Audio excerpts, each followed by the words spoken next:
2 weeks gone again. Come on. All right, look, y'all. I've been really busy. I almost fell into despair. I was so busy. So how about double upload on Saturday?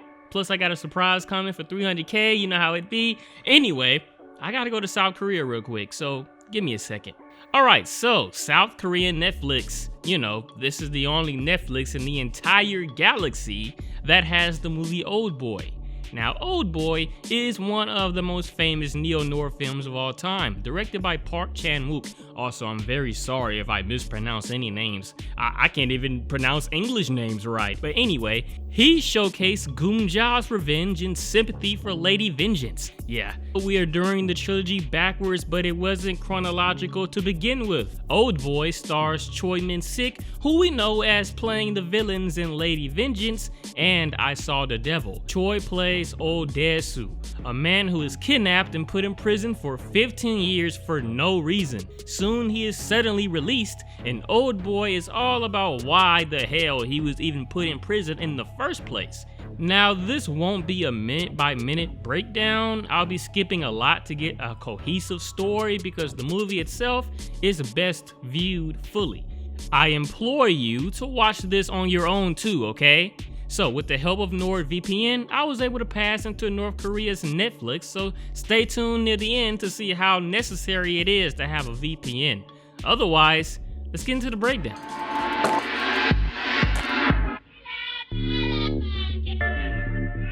Now, this movie is comedic at times, very well made and not as blunt as most films here are.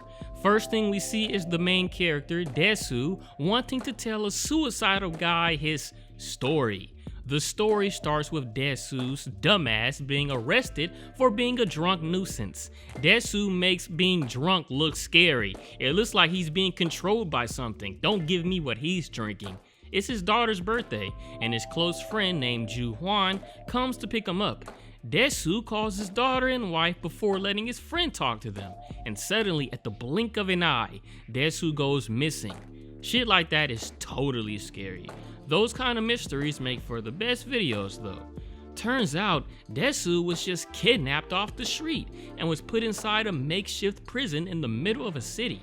2 months pass by, and Dae-su still has no idea why he's locked up. He is pretty goofy before this prison stuff, but he becomes a shell of his former self quickly. Every day it seems he eats food delivered from a restaurant, along with other prisoners there. Every night he is put to sleep by gas, and the kidnappers/guards clean everything up and give him haircuts. They also save his life many times as he tries to commit suicide. Within a year of being in prison, Dae-su's only friend is television. But it haunts him to see that his wife has been murdered and he is the prime suspect. He can't do anything about it but wallow in despair. Anyway, the only way out of despair is to imagine getting to the bottom of this prison sentence. Years begin to pass and he's hoping for revenge. He starts shadowboxing against the wall to prepare for the battles ahead. He finally finds a way out right next to his bed, and it takes him over 12 years to dig out of it slowly. From 1988 to 2003, 15 years in that one tiny room, and he finally has a way out even if it will kill him. He hides the hole and gets ready for his nightly knockout, but this time, a random lady walks in. She's a hypnotist, and she hypnotizes him. Right back from her mental realm, he wakes up to see he's on a random roof. Yeah, you would think this is all fake, right? But it's not, at least not what he sees.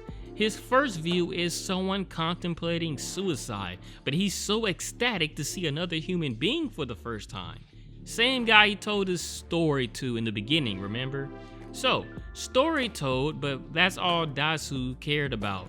He left without hearing this guy's reason for wanting to kill himself.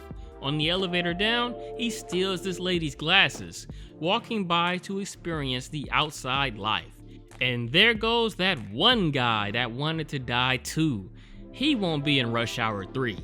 Now, he's been practicing boxing for at least 13 years, and looks like that's all he needs to cure you, a bunch of punks. Kiryu does this kind of thing all the time.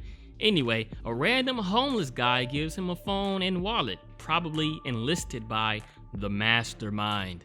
Dae-su goes inside of a sushi restaurant or raw fish restaurant. I'm sorry, I don't really know the difference. But immediately he gets interested in a famous chef named Mido. Anyway, he gets a call from the mastermind, a self-proclaimed expert on Dae-su. He majors in Dae-su, studies Dae-suology. He must have studied that the average Dae-su swallows live octopuses whole. Choi really did swallow many octopuses for this scene. Couldn't pay me to do that. He passes out with it still slithering down his throat. Now Mido, she already feels some romantic connection to him and she takes care of him. Turns out he had the flu. That's what you get for taking a cigarette from that punk. He grabs his filled out autobiography from her nosy hands. Hits his head too, but I wonder if that was meant to be. She starts to understand his background a little and helps him find out what happened to his daughter who was adopted. Knowing that his daughter is safe at least, his new mission is to figure out who the hell wanted him in prison so bad. Now, Dae-su's got an idea. Track down the prison he was at. The way he does it is by taste testing dumplings from different Chinese restaurants. He knew he was getting delivery food in prison. After lots of restaurants, he finally tastes precisely the dumplings he had for 15 years and sprints after the delivery. Alright, whatever. And he sprints after the delivery guy from the same restaurant to see where he's taking all that food. Sure enough, this is the building he was imprisoned at. He interrogates the warden by ripping his teeth out with a hammer. Without a doubt, get ready for probably one of the most, if not the most, impressive scene we've talked about. This movie is well known for this one-take continuous shot fight scene. Dae-su is in battle against the goons of the makeshift prison. It took 17 takes to get this right, over 3 days. The only thing fake about the scene is the knife that they stab him with. This is something Kiryu does, like fight like 30 people at once. The only difference is that these guys are just like bottom of the barrel gangsters, while Kiryu fight like 30 trained military assassins with just street fighting. Anyway, this scene speaks for itself. It's pretty inspirational. Even the backup in the elevator was no match. I wish Dae-su kept this same prowess for all the movie. This is the height of his power right here. Still, he was injured badly and passes out right in front of pedestrians, but this particular pedestrian knew him too well. The guy must be the mastermind. Mido has him sewn up, but then he listens to a tape he took from the prison. The warden takes money in return for imprisoning people, and he records each client. It's kind of like Hostel, except no physical torture. Dae-su got a copy of the tape. The mastermind put him in prison because he talked too much.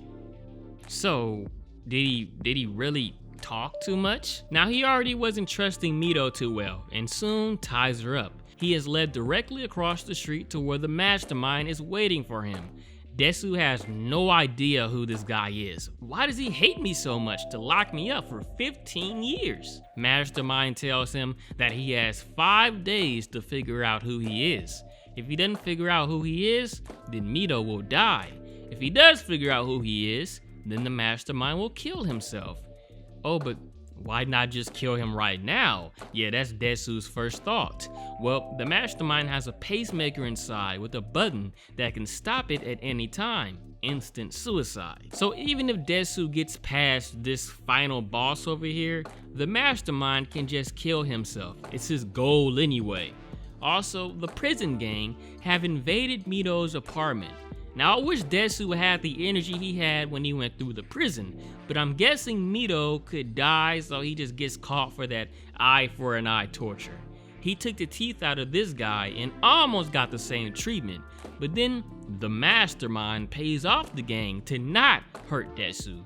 Dae-su says he would like to cut off the warden's hand for touching Mido's titty. Now, they soon just leave the room and the two have sex, kinda explicit. After that, the knockout gas is sent into their hotel room, but they're already asleep, so I guess they're just sleeping harder. I mean, sleep times 2, whatever. When they wake up in the morning, they discover the warden's cut off hand in a box. In other words, the mastermind knew that Dae-su wanted to cut off his hand, even though he wasn't there to hear Dae-su said that, so he must have bugged him. Quietly, he works to find and remove the bug that was hidden in his shoe. Now, to save myself a headache, let's just say that the search for the mastermind's identity obviously goes to someone that went to high school with Dae-su. Looking through the books, they see his name is Lee Woo-jin, and he has a sister who killed herself named Lee So-ah. So, why did she kill herself? Wait, I forgot to mention something. So remember the guy that came and picked up Dae-su when he was drunk 15 years ago? Well, 15 years later, he heads to an internet cafe.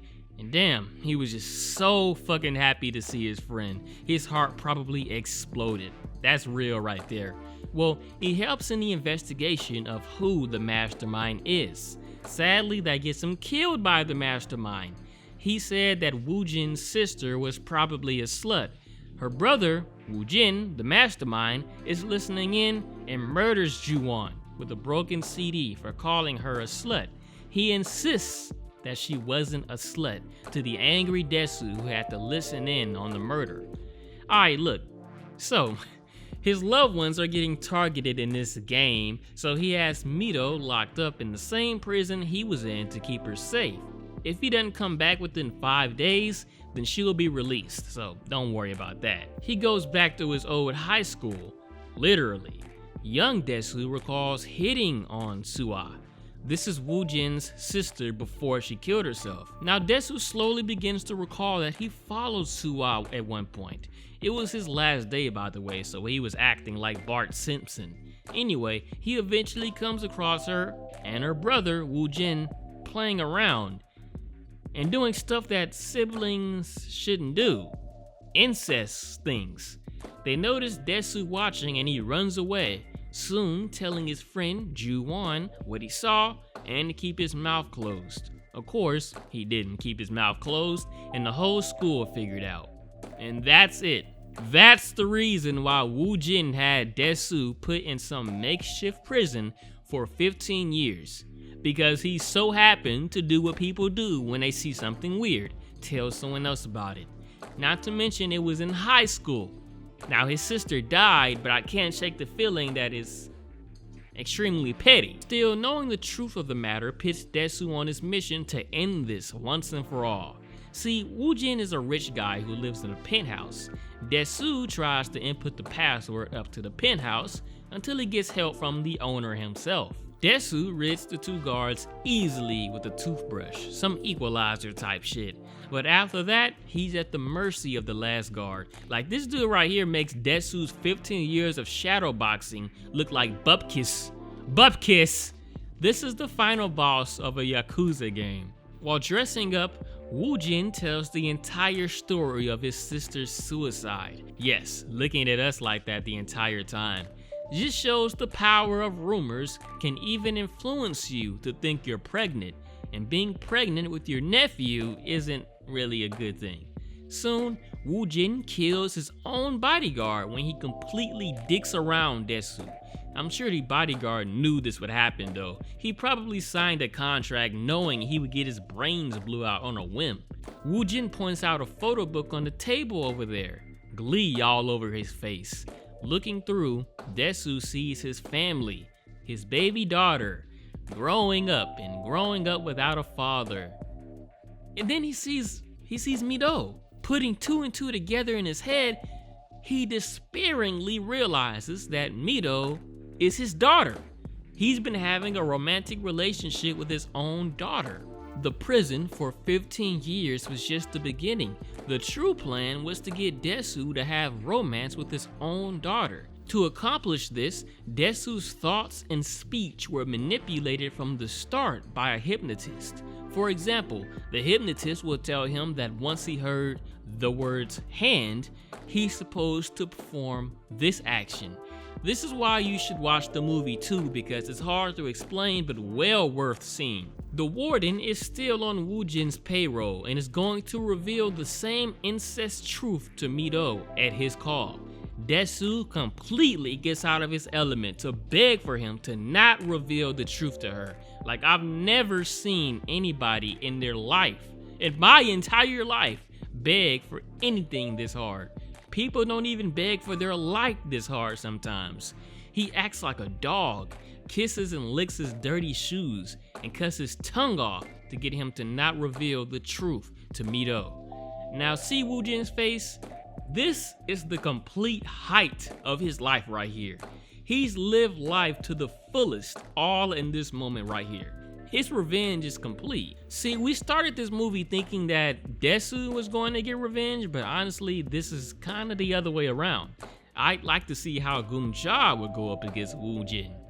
Dae-su was doomed from the beginning. Well, Woo Jin's done and he drops his pacemaker button on the ground. It can kill him, remember? And Dae-su realizes this is his chance. However, when he presses it, a recording of him and Mito having sex plays on loudspeakers. All the private and humiliating words. Dae-su just submits into pain and hurt. In the elevator down, Woo Jin thinks about his sisters and the pain it brought made this film possible. Still, all he lived for was to stick it to the guy who so happened to start the rumor. Since he completed that goal, Woo Jin kills himself. I assume that if you shot yourself standing up, then that's precisely how it would look. The movie ends as Dae-su visits the hypnotist to ask if she can help him forget that Mito is his daughter. All in all, she puts him in a dream sequence where he seemingly forgets. Mito comes in and embraces him, saying that she loves him, and Dae-su smiles hard before realizing something that gives him more pain. I'm guessing he didn't really forget. And that's it. It was a great watch. South Korea always hits us with the bangers. You got Soo-hyun, Bok-nam, Goom-ja, Dae-su, all fire people. Now, thanks to NordVPN, I was able to watch this on Netflix. Good old Netflix and its library. Not Netflix in the United States, Netflix in good old South Korea. How am I watching South Korean Netflix, you ask? Using NordVPN to bypass those crazy geo restrictions. The United States doesn't have Oldboy on Netflix, and there is no buffering. NordVPN sticks it right to your internet service provider. The internet is not a safe place. Doing your business at your closest Starbucks free Wi-Fi puts you at the risk of being snooped on by any old reject. Even doing your business at home just means that your ISP is the one that could snoop on you now. Every website you go to, your ISP knows. Paying good money a month on fast internet only to see that you can't even load a video, your ISP is throttling you based on what websites you go to. Your passwords, your credit card numbers, all your information is in danger. But right on your side is NordVPN, here to protect your identity, information, and your internet. Just one click, you instantly can connect to ones of thousands of servers in 60+ countries. Nord will encrypt your connection and give you a unique IP. All your internet service provider will know is that they know nothing. Nobody knows anything. Nobody can monitor your activity. It's super easy. All it takes is a click and you're connected quick. Or you can choose exactly which country's server you would like to connect to. Whether it's your laptop, your gaming computer, or your phone, Nord can be installed on up to 6 devices. So while you're saving money on subscriptions and the like, your privacy is guaranteed and your internet is exactly what you pay for. You can power up your internet today with the help of NordVPN. If you go to nordvpn.com/SpookyRice or use the code SpookyRice, you get 68% off a 2-year plan plus 1 month free. That's just $3.71 a month. NordVPN.com/SpookyRice, 68% off, and that's just $3.71 a month plus 1 free month. You should really check them out. Anyway, let's get to the most disturbed moment and most enjoyed moment, and that's spooky stuff. Cue the Gohan. So for the most disturbed moment, I'm not gonna say the teeth torture, but definitely the begging scene. Great acting there, and just shows the extent that someone will go to so that bad things don't happen. Life isn't always worth begging for, but peace of mind, maybe. Pretty cool. Most enjoyed moment? Do I even really have to say it? Come on now. Now that fight was awesome, but the movie itself was very well made. Just shows the limits of this series when it comes to this Vengeance trilogy. That fight scene probably inspired lots of similar scenes, like for instance Daredevil season 1, if you know what I'm talking about. And that's it. Thank you guys for watching this video. I worked really hard on it. South Korea still has many films to talk about, but in the meantime, make sure you check out what we got talked about so far. My favorite is Boknan Rises. Love how we made that title canon now. Make sure you click the like button and subscribe to see more disturbing breakdowns. Thanks for watching. Spooky out.